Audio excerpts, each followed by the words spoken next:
Sa bawat dakilang atleta, may kwento ng inspirasyon.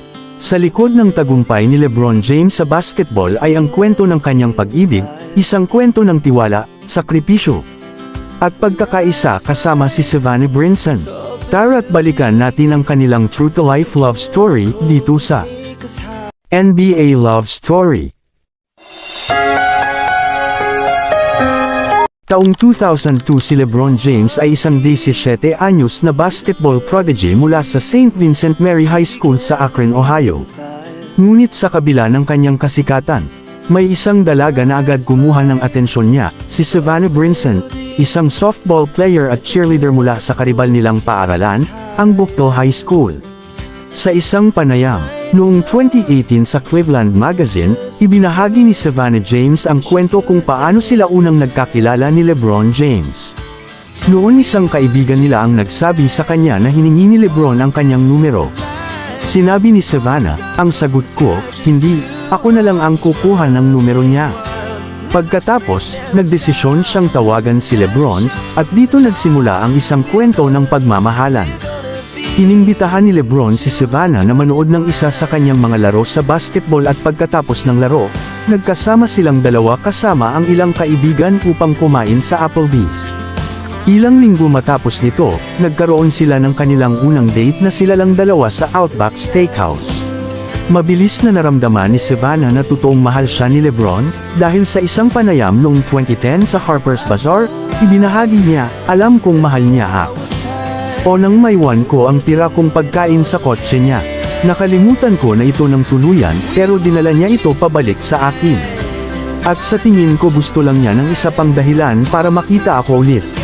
Noong huling taon ni Savannah sa high school, at rookie year naman ni LeBron sa NBA, nagkaroon sila ng hindi planadong pagbubuntis sa kanilang unang anak na si LeBron James Jr., o mas kilala bilang Bronny, na ipinanganak noong ika-6 ng Oktubre 2004. Sa isang panayam sa Harper's Bazaar, ibinahagi ni Savannah ang kanyang naramdaman sa panahong iyon.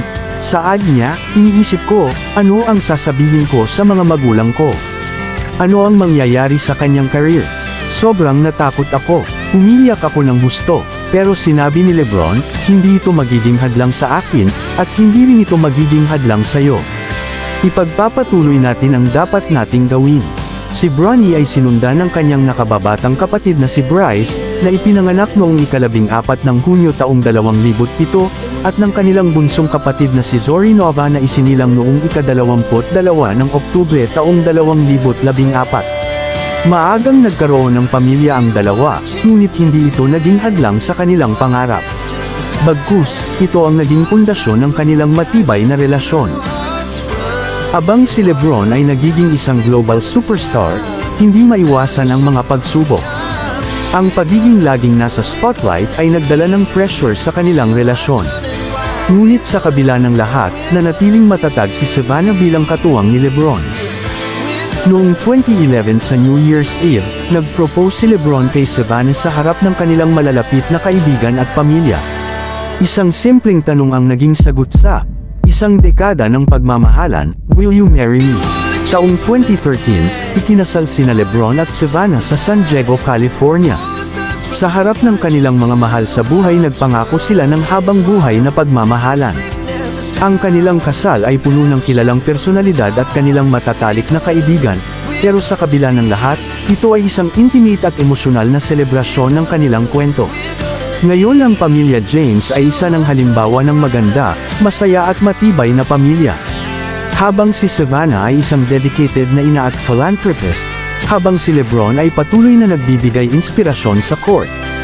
Hindi lang mag-asawa sina LeBron at Savannah, sila rin ay magkasamang gumagawa ng legacy para sa kanilang mga anak. Sa mga panayam, madalas banggitin ni LeBron na si Savannah ang kanyang tanging reyna. Ayon kay Savannah, ang tiwala, komunikasyon, at pagiging matatag ang sekreto ng kanilang matibay na relasyon. Ang kwento ni LeBron at Savannah ay patunay na ang tunay na tag. Tagumpay ay hindi lamang nasusukat sa mga trofeo at record, kundi sa pagmamahal, sakripisyo, at pamilyang nabuo sa kabila ng lahat ng hamon. Dahil sa bawat dakilang atleta, may isang pamilya at pag-ibig na nagbibigay lakas. Kung nagustuhan mo ang kwentong ito, huwag kalimutang mag-like, mag-share, at mag-subscribe para sa iba pang kwento ng inspirasyon at pag-ibig. Maraming salamat sa panunood. Hanggang sa muli dito sa NBA Love Story. Maraming salamat po. He's all-time leading scorer. Like, this is my starting five, and my beautiful wife has been, she's the real MVP.